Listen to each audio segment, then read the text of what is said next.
তুমি পূজাটা দেখবা আর দেখে বলবা।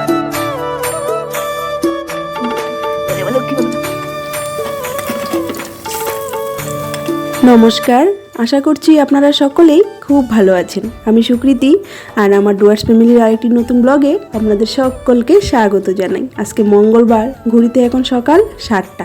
এই যে ওর বাবা চলে যাচ্ছে অফিসে, সেই উঠেছিল সকাল 6টায়। রেডি হতে 1 ঘন্টা সময় লেগে গিয়েছে। তাই আমি বলছিলাম 1 ঘন্টা লাগে রেডি হতে, দেরি তো হয়েই যাবে। তাই হেসে হেসে যাচ্ছিল। চলুন ঘরে যাই আর গিয়ে যে টিফিনটা বানিয়ে নিচ্ছি আগে। আর এই যে দেখুন, পুরিটাকে ত্রিভুজ আকারের বানিয়ে দিচ্ছি। আমি দেখেছি বাচ্চাদের যে কোনো খাবার যদি একটু ডিজাইন করে কেটে বা একটু নতুন নতুন ডিজাইনের বানিয়ে দিলে দেখবেন খাবারের যে স্বাদটা দ্বিগুণ বেড়ে যায়। ভাতটাকেই আপনি দেখবেন একটু কোনো কিছু দিয়ে সাজিয়ে গুছিয়ে দিলে পরে দেখি সুন্দর খেয়ে নেয়, মানে ওরা খুশি হয়। তাই আমি টিফিনে যেহেতু দিয়ে দিলাম, যদি এরকম করে কেটে না দিই তাহলে রিটার্ন নিয়ে চলে আসবে। তাই ভাবলাম যে এরকম মানে ত্রিভুজ আকারের বানিয়ে দিই, বেশ খুশি হবে। টাটা বাবা, টাটা।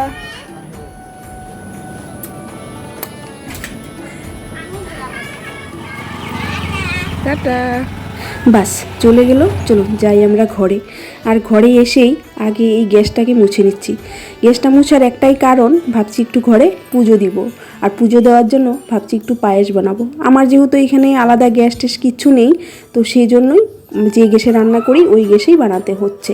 আর আমার কড়াই টড়াইও নেই, তো একটা ছোট্ট বাটি আছে, ওই বাটিটাতেই বানিয়ে নিব।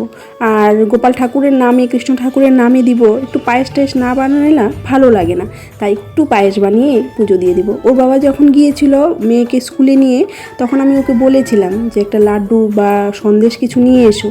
তো ও নিয়ে এসেছে লাড্ডু। তো ভাবলাম যে না, যেহেতু খাইনি এখন পর্যন্ত কিছু, তাই একটু বানিয়ে নিয়েছি মানে পায়েস। আর এদিকে আমি রান্নাটা আগে করে নিয়েছি। রান্না বলতে একটু ডাল বানিয়েছিলাম আর একটু শাক বানিয়ে নিয়েছিলাম। তারপরে আরেকটা সবজি বানাবো। আর এই যে স্নান টান করে চলেও এসেছি। আর এই যে পায়েসটা এদিকে বসিয়ে দিয়েছি। চলুন পায়েসটা হতে থাক আর আমরা গিয়ে একটু চট করে রেডি হয়ে নিই। এদিকে কিন্তু আমার মেয়েটাও চলে এসেছে স্কুল থেকে। 11:30 12টার মতো বেজে গিয়েছে। রেডি করতে করতে তো একটু সময় লাগে, তাই না? আর আমি দেখুন একটু শাড়ি পরে নিয়েছি আর মেয়েটাকে একটা লাল জামা পরিয়ে দিয়েছি। ভেবেছিলাম প্রথমে যে একটু রাধা সাজাবো, কিন্তু না, পরে ভাবলাম দেরি হয়ে যাবে অনেক, ওরও তো সেরকমভাবে খাওয়া হয়নি। তাই তাড়াতাড়ি করার জন্য একটু জামাটাই পরিয়ে দিলাম। আর দেখুন তো ফুলটা কত সুন্দর লাগছে না, একদম খুবই ভালো লাগছে। আর দেখুন এই যে এইভাবে সাজিয়েছি। আমার ঘরে তো গোপাল নেই, তাই গোপাল ঠাকুর আর বসাতে পারিনি। রাধাকৃষ্ণের ছোট্ট একটা ফটো ছিল, ওই ফটোটা বসিয়ে মানে পুজোটা করে নিলাম। আর এটা আমার আসন, বাড়িতে ঘরে যে পুজো দিই লক্ষ্মী ঠাকুরের আসন। এখানে লক্ষ্মী নারায়ণ আছেন আর আছেন বাবা ভোলানাথ। আর এই ছোটো ফটোটা এই আসনেই ছিল, তো ওটাকে নামিয়ে পুজো করে নিলাম। আর ছিল হলো লোকনাথ বাবা। লোকনাথ বাবা, ওর বাবা লোকনাথ বাবাকে খুব বিশ্বাস করে, তাই ওনাকে একটু মানে পুজো দিয়েই। তো চলুন পুজোটা সেরে নিই আর আপনারা ভিডিওটা দেখতে থাকুন।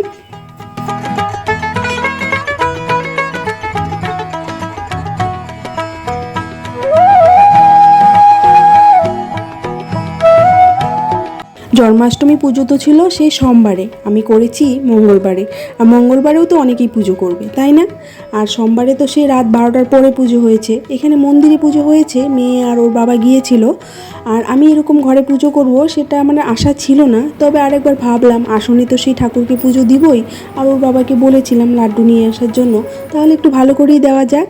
সেই জন্যই একটু পায়েস বানিয়ে নিয়েছি। আর ঘরে কলা ফল এগুলো ছিল, পেয়ারা গাছে পেয়ারা ছিল, তো সেইগুলো পেরে নিয়ে একদম বেশ সুন্দর করে পুজো হয়ে গিয়েছে। আর বাচ্চাদের যা যা পছন্দ চকলেট বিস্কুট এগুলোও নিয়ে এসেছিলাম। বাহ, বেশ ভালো হয়েছে আর কি, একদম ভরে গেল অল্পতেই।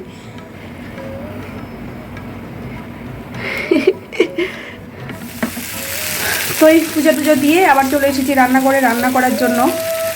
একটা ছোট্টখাট্টো পূজা করেছি, কিন্তু সকাল থেকে এখন পর্যন্ত বসি নাই, জানেন তো। এই হলো অবস্থা। শাড়িটা এখনও খুলি নাই, ভাবছি এখন আর খুলবো না, পরেই খুলবো, যেহেতু ধুয়ে দিতে হবে।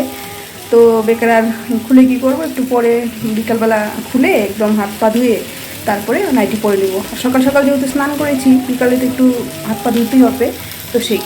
আর এই যে এদিকে দেখুন একটুখানি তখন তো রান্না করেছিলাম, ডাল আর শাক বানিয়েছিলাম, ওটা দিয়ে সকালের খাওয়া দাওয়া হলো। আর এখন বানাচ্ছি একটু আলুর দম।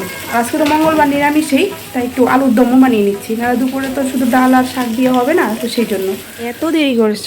হ্যাঁ, কী গো?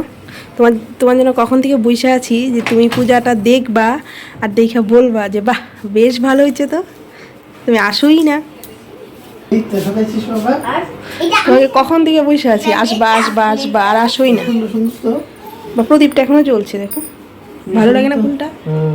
গীতা এনে দিছে গাঁদা ফুলের মতো। হ্যাঁ, সূর্যমুখী ফুলের মতো। তো গাছটা নিয়ে আসতে বলো। দেখবা তখন থেকে বসে আছি যে আসবা, প্রসাদও খাইনি আমরা জানো, যে আসবা আসবা কিন্তু আসোই না। এসে বলবা যে বেশ বেশ ভালো। সেই তো বলছিস আমি করিনি, এটা মা পূজা দিচ্ছে। বাহ, আচ্ছা চকলেটই বলে আছে। কে নিয়ে আসছে একটা চকলেট খাইছি, এখান থেকে আবার মা আরেকটা চকলেট খায় নাকি? এই চকলেটটা কয়টা দিছে এটা? 4টা। হ্যাঁ 4 এই চকলেট 2টা কিনলে একটা ফ্রি কিন্তু। না 3টা দিছে, 3টা কত? 3টা দিছে। বাহ, এই করছো তোমরা। ভালো হয়েছে না? এখন ছেড়ে ও একটু একটু করে নিয়ে নিয়ে খাচ্ছে তো। যাও স্নান করে আইসা প্রণাম করো। হ্যাঁ তুমি তখন খাই যে মুখে লেগে আছে আমার। ওই ওকে কিন্তু আজকে ডাক্তারের কাছে যেতে বলছিল না, হ্যাঁ মঙ্গলবার। ভালো লাগে না। আমি একা, উনি কি বলবে করার জন্য, আমি একা একা ডিসিশন নিতে পারবো না কি? আগে যাও। তো আমি একা একা পারবো না। কি কাজ আছে দেখছো বাড়িটাতে? বাহ, আগে তো দেখতেছ না? ওর বাবা ওই বাড়িটাতে একদম পিঁপড়া খায় নিছে তো। যাও। ঠাকুর ফেলে দিয়ে বানাইছো? আর এই যে কালকে যে তালটা রসটা বের করেছিলাম না তালের, ওটা তো আর বানানো হয়নি, তো ওইটাই এখন বানিয়ে নিচ্ছি। আর এখন কিন্তু সন্ধ্যা হয়ে গিয়েছে, সন্ধ্যা 7টার মতো বেজেও গিয়েছে। মেয়েটা এখনও উঠেনি, ওকে উঠাবো, তো ভাবলাম যে আগে একটু রেডি টেডি করে নিই তারপরে উঠাবো, কারণ উঠলেই তো সেই ঝামেলা করবে, তাই এখানে রেডি করে নিচ্ছি। আর বানাবো তালের বড়া, এটাতে একটু আটা দিয়ে দিয়েছি আর দিয়েছি সুজি, আটা, চিনি এগুলো দিয়েই বানাবো। আর দেখে নিয়েছিলাম মিষ্টি হয়েছে কি না হয়নি, তো প্রথমবারই বানাচ্ছি এটা। তো মা ওরা বানিয়েছিল, কিন্তু ওদের কাছ থেকে শুনে নিয়েছি আগে যে কেমন করে বানাতে হয়, তো বানিয়েছি। বাহ, দেখি বেশ ভালো হয়েছে খেতে। আর তালের গন্ধটা মানে সারা ঘরটা কেমন যেন একটা মমো করছিল তালের গন্ধে গন্ধে। ওর বাবা যখন আসলো এসেই বলল, তুমি কি তালের সেই বড়া বানিয়েছো? আমি বললাম হ্যাঁ বানিয়েছি। তো বেশ সুন্দর হয়েছিল আর খেতেও কিন্তু ভীষণ মজা হয়েছিল। আর এই যে দেখুন হয়েও গিয়েছে সব কটা, আর কয়েকটা মালপোয়াও বানিয়ে নিয়েছিলাম বড়ার সাথে সাথে। আর যেদিকে ওর বাবা চলে এসেছে, এই সকালবেলা যে পুজোতে পায়েস দিয়েছিলাম সেটা তো আর খাওয়া হয়নি, তাই ভাবলাম যে এটার সঙ্গে এটা মিশিয়ে দিয়ে দিই। আর আমি যদি জানতাম যে সকালে পুজো করব, তাহলে না আমি তালটা না এঁঠো করতাম না, আলাদা রেখে দিতাম। খাইকে বলিয়ে কেসা হুয়া হয়, মা আজকাল সব প্রমাণ রাখে।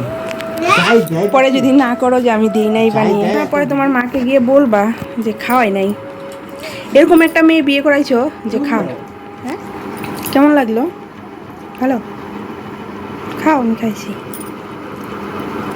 তো চলুন খেতে খেতে ভিডিওটাও এখানে শেষ করছি। যদি ভিডিওটা ভালো লাগে তাহলে একটা লাইক করে দিবেন, আর আমার চ্যানেলটার পাশে থাকার জন্য সাবস্ক্রাইব করে দিবেন। সবাই ভালো থাকবেন, সুস্থ থাকবেন, সাবধানে থাকবেন।